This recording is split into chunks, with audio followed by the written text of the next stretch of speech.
Lara Trump. Lara, great to see you. And you are in Florida right now. So Biden's there making a pitch that MAGA Republicans are really essentially the root of all evil. I mean, that's his message. How's that going to play out in Florida where one Republican, Ron DeSantis, is extremely popular, ahead by double digits? Yeah, Joe Biden has been trying to beat this drum for a long time, that if you believe in putting our country first, you believe in closed borders and being part of your children's education, safety in all of our big cities, that somehow, yeah, you are a terrible person. I'm an extreme MAGA Republican. I'm a mom who moved my 2 kids down to the state of Florida because I didn't believe in raising them in a place that was so unsafe like New York, and where, quite frankly, there was such woke ideology taught in schools.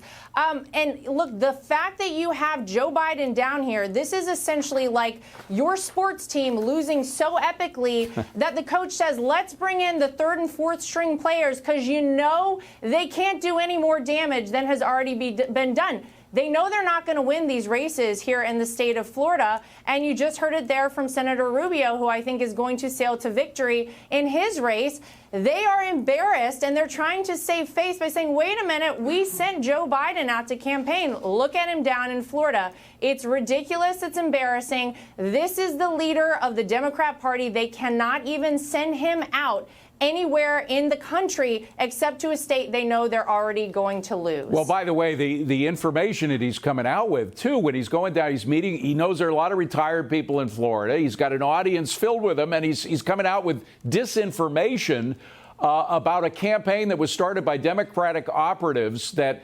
falsified. It had the logo of the GOP, the new GOP plan for the future, and then put in their own disinformation in that. It's been denounced by the Washington Post, by factcheck.org, and the president's still using it on the stump. I mean, the dishonesty is extraordinary.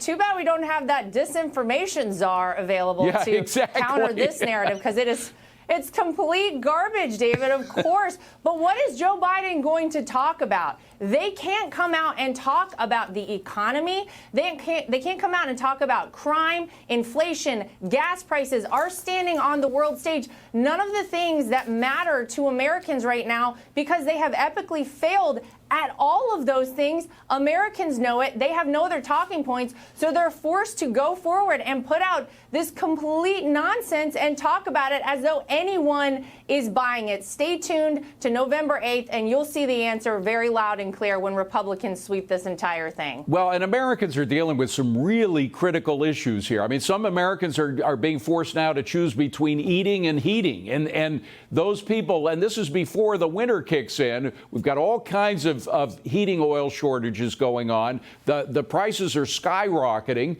and there's no. At the same time, he's now come out with this new tax for oil companies. It probably won't pass through Congress, but he's coming out with his solution is to create even more shortages in fuel oil.